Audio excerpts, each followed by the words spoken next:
Менің денем жас, бірақ тәнім от секілді жанып тұрады. Бірақ мен бұл денем күйеуіме тиесілі еді. Әкемдей көрген адамның арам ойына тап болам деп кім ойлаған?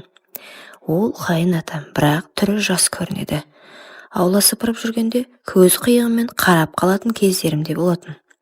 Ұялып тұратын, бірақ шындық сол. Мен оны еркектік иісін сезетімін. Бір күні күйеуім түнгі жұмысқа кеткен. Мен ішкемен жүредім, ұйықтауға дайындалып. Бөлменің жарығы өшік тұр, терезеден ай түсіп тұр. Сол сәтте есік сықырлады. Мен шошып қалдым. Келін деді дабысы жай. Иә, жарығың сөнді ме? Иә, енді жатып жатыр едім. Ол ішке кірді. Қолында бір кесе сүт. Ішіп ал, ұйқыға жақсы болады деді. Сол кезде менің көйлегімнің иығы сәл түсіп кеткен еді. Ол соған ұзақ қарады. Мен байқамай қалдым, ол байқап тұр екен. Кенет ол кесе қойған қолын менің иығыма қойды. Сен әдемісің, келін. Әкеңдей көресің, білемін.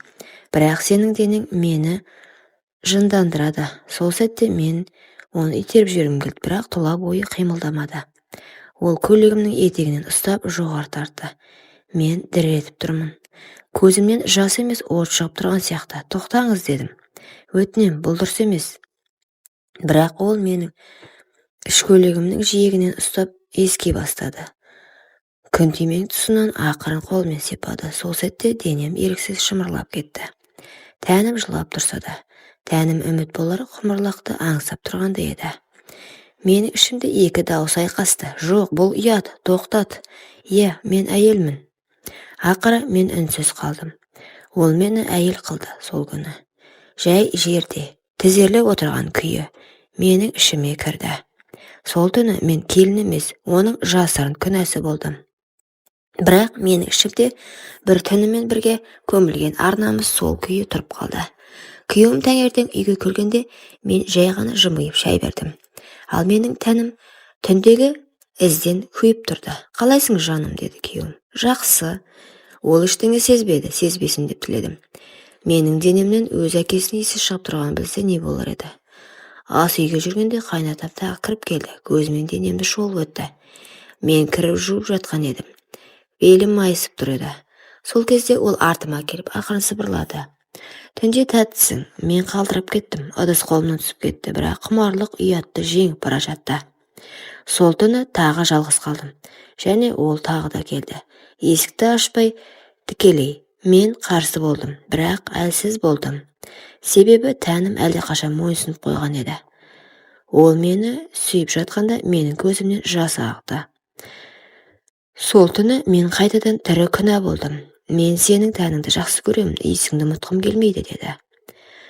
Мен өз еркіммен берілдім. Иә, сол түні мен өзімді жек көріп, оның төсіне басымды қойып жатып ұйықтап қалдым. Түнде әйел болам, таңертең келін болам. Бірақ мен кіммін шын мәнінде? Менің тәнім оның иісіне үйреніп алды. Жаным жек көріп, бірақ төсегім қайта сағына бастады. Кеше тағы келді, түн ортасы. Ол еш сөз айтпады, тек маған қарады. Қараған кезде мен өзімді әйел сезіндім. Сен менің тағдырыма жазылғансың, деді ол. Бірақ мен қарсы тұрудан шаршадым. Жаныма өрт түсіп, көзімнен жас ақты, бірақ ол жас еріксіз ләззаттың жасы еді. Сол түні тағы да менің ішіме кірді. Бірнеше секундта біз бірге демалғандай болдық. Сол кезде ішімде бір діріл сезілді, баяу, елеусіз. Бірақ мен бір нәрсе дұрыс емес екенін сездім. Менің ішімде бір өмір басталып кеткен жүрегім біліп тұрды. Күйеуім соңғы күндер маған күмәнмен қарай бастайды. Тәбетің жоқ, жылайсың, түнде шошып оянасың. Не болды жаным? Бірден айтшы, деді. Мен үндемедім, басымды иіп жай құйып отырдым. Бірақ сол сәтте ішім шым етті. Бір тіршілік қозғалғандай болды. Ол сезді ме екен? Дәрігерге барып кел, деді. Мен жымидым. Әйел адам бәрін сезеді ғой, иә, деді. Дауысы дірілдеді. Ол да бірдеңе сезіп тұрған сияқты. Түстен кейін мен дәріханаға тест алдым. Түнде жуынатын бөлмеде терезеге қарап тұрып екі сызық шықты. Сол сәтте тізем бүгіліп жерге отыра кеттім. Алақанмен ішін ұстадым. Құдайым, бұл кімнің баласы? Сол түні қайнатам үйге ерте келді, түн ортасы. Ол кіріп келді, бірден байқады. Бұл не? Мен жүктімін. Ол үнсіз қалды бірнеше секунд. Сосын баяу келіп тізерлеп отырды. Қолын ішіме қойды, бірақ ішім ауырды. Және бұл баланың кімнен екенін енді ешкімге дәлелдей алмаймын. Дәрханатадан тест кейін 3 күн өтсе де, мен әлі бір шешімге келе алмадым. Қайнатам таныш, күйеуім күмәнмен қарап жүр. Бірақ менің ішімде үнсіз өсіп жатқан кішкентай өмір бар. Және мен оны өмірден құтылғым келеді. Сол күні қаладағы таныс акушер-гинекологқа жазылдым. Апарда алдыр, деді қайнатам.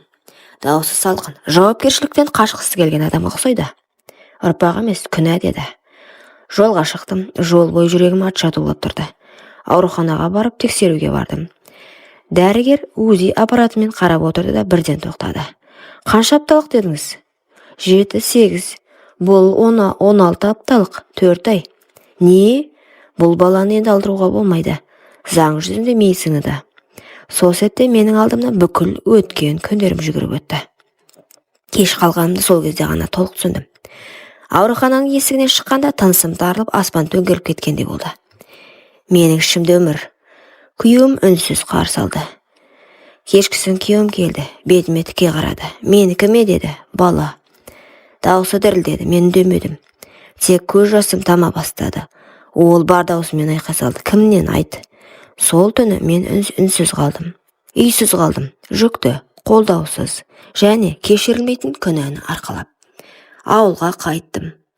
Ескі көрпеге оранып, көз жасымен ұйықтадым. Бұл менің өмірімнің шындығы еді.